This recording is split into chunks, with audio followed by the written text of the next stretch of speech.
आदाब नाज़रीन, Z news में आपका खैर मकदम है। मंडी डाक बंगलों में गुजर यूथ की जानिब से एक प्रेस कॉन्फ्रेंस का इनेकाद करके हुकूमत को मुतनबी किया कि वो शेड्यूल्ड ट्राइब कोटा के साथ हरगिज़ छेड़छाड़ न करे और जो लोग गैर कानूनी तौर पर एसटी की मांग कर रहे हैं इनको पहले से ही 4% पहाड़ी कोटा दिया हुआ है, इसी में इजाफा करके इन्हें 10% दिया जाए। लेकिन जो कई साल से एसटी का दर्जा गुजर बकरवाल तबका के लोगों को दिया है, इसको इन्हीं लोगों के लिए बरकरार रखा जाए। पहाड़ियों को शेड्यूल्ड ट्राइब का दर्जा देना हरगिज़ बर्दाश्त नहीं किया जाएगा। तनवीर चौधरी ने मजीद बताया कि गुजर लोग हमेशा से हिंदुस्तान नवाज रहे हैं और मुल्क के लिए कई लोगों ने जानों के नजराने भी पेश किए। उन्होंने कहा कि यहाँ गुजर पहाड़ी में जो लोग नफरत की दीवार खड़ी करना चाहते हैं, इनको सोचना चाहिए कि जब गुजर बकरवाल तबका को एसटी का दर्जा दिया गया था, तब अगर ये लोग भी इस दर्जा के मुस्तहिक होते तो इनको भी एसटी का दर्जा दे दिया होता। आगे देखिए हमारे नुमाइंदा जहांगीर अहमद की। गुजर यूथ ने यहाँ पे प्रेस कॉन्फ्रेंस का इनकाद किया और हमारा साफ ये कहना है कि हमारे पहाड़ी भाई जो और गुजर भाई हमें लड़ाने का जो काम कर रहे हैं लीडर लोग, इनकी जो रोटी सीखनी बंद हो गई है अब। तो हमें रिजर्वेशन मिली जो, उसके बाद ये लोगों ने क्या कर दिया भाई, पहाड़ी और एसटी को लड़ाना शुरू कर दिया। तो ऑलरेडी जो आपके पास 4% पहाड़ी दी गई है पीएसपी, उसको इंक्रीज करके 10% दी जाए। तो ये लड़ाने का कौन सा काम है भाई? जो बड़े बड़े लीडर हैं उन्होंने आज सोच लिया कि हमारा काम तो बंद हो गया भाई, हमारी दुकानें चलनी बंद हो गई हैं, अब बीच में पहाड़ी और गुज्जर की लड़ाई लगा दी उन सब ने। तो मेरा ये कहना है कि मान लो जिस टाइम 91 में हमारे गुज्जर या ये लॉ बनी थी, उस टाइम इन लोगों ने भी अपनी मांग रखी थी। तो उस टाइम अगर इनको नहीं दिया गया, मेरा ये कहना है कि अगर हैंडीकैप इंसान होगा तो उसको 2 साल या 1 साल में ही उसका पेंशन भी लग जाती है, उसको सर्टिफिकेट भी मिल जाती है। तो इन लोगों को 40 साल बाद तक आज 5-4 साल में इतनी चीज़ें याद आ गई। आज जब ये सत्ता में थे तो ये कहाँ थे? ये उस टाइम कुछ नहीं बोल रहे थे क्योंकि इनका सब चल रहा था ना। आज सब चीज़ें बंद हो गई हैं, उसमें बस गुज्जर पहाड़ी उठ के लड़ाई झगड़े हर जगह पे लगे हुए हैं। आज एक जो है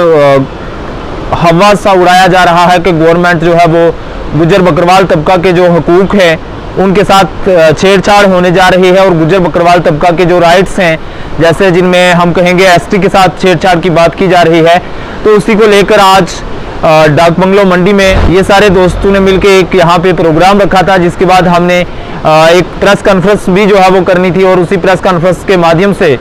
हम सेंट्रल गवर्नमेंट तक अपना मुतालबा पहुँचाना चाहते हैं कि जो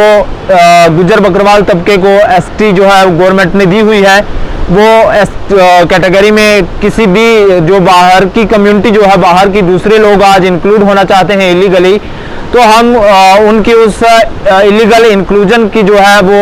मुकम्मल जो है मुखालिफत करते हैं और हम गवर्नमेंट से ये अपील करते हैं कि वो इस किस्म की कोई भी कार्रवाई ना करे जिससे गुज्जर बकरवाल तबका के जो जज्बात हैं उनको ठेस पहुंचे। क्योंकि गुज्जर बकरवाल कौम है जो है, ये कबीला, ये एक देशभक्त कौम है, देशभक्त कबीला है और इन्होंने हिंदुस्तान के लिए और हिंदुस्तानियत के लिए अपने आज तक जानों के नजराने दिए हैं। देखिए जी, आपने कहा पॉलिटिकल लीडर्स जो है वो बड़े लीडर्स चुप हैं,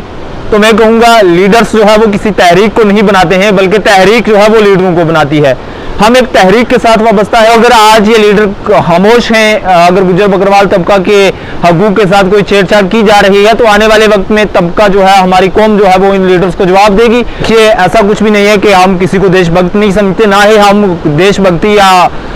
देशद्रोही के सर्टिफिकेट बांटते हैं। जम्मू कश्मीर में रहने वाला हर नागरिक जो जम्मू कश्मीर का बाशिंदा है, हम समझते हैं कि वो देशभक्त है। मैं आपके चैनलों के माध्यम से ये वाज़िया कहना चाहता हूं कि जो हमारी ऑर्गेनाइजेशन है, हमारा वाज़िया मकसद है कि सरकार हमारे जो पहाड़ी भाई हैं उनको भी रिजर्वेशन दे, लेकिन उनको रिजर्वेशन पीएसपी कोटा के अंडर जब 4% रिजर्वेशन ऑलरेडी सरकार ने दी हुई है, उस 4% रिजर्वेशन को बढ़ा के गवर्नमेंट 10% करे और उसे सेंटर में रिकॉग्नाइज करे। लेकिन जो लोग हालात खराब करने के दर पे हैं, उन लोगों को ये बात रास नहीं आती है और वो लोग सिर्फ ये कह रहे हैं कि अगर हमें चाहिए तो सिर्फ एसटी ही चाहिए। तो मेरा उनसे भी ये सवाल है कि आपको एसटी ही क्यों चाहिए? जम्मू हिंदुस्तान में और भी कैटेगरीज हैं, आप एससीज में इंक्लूजन की मांग नहीं कर रहे हैं, आप ओबीसीज में इंक्लूजन की मांग नहीं कर रहे हैं, आप किसी और कैटेगरी में नहीं मांग कर रहे हैं, आप सिर्फ एसटी में ही आने की मांग कर रहे हैं, जिससे मंशा साफ जाहिर होती है इन लोगों की कि ये लोग गुज्जर और पहाड़ी दो लोगों को आपस में, दो भाइयों को आपस में लड़ाना चाहते हैं।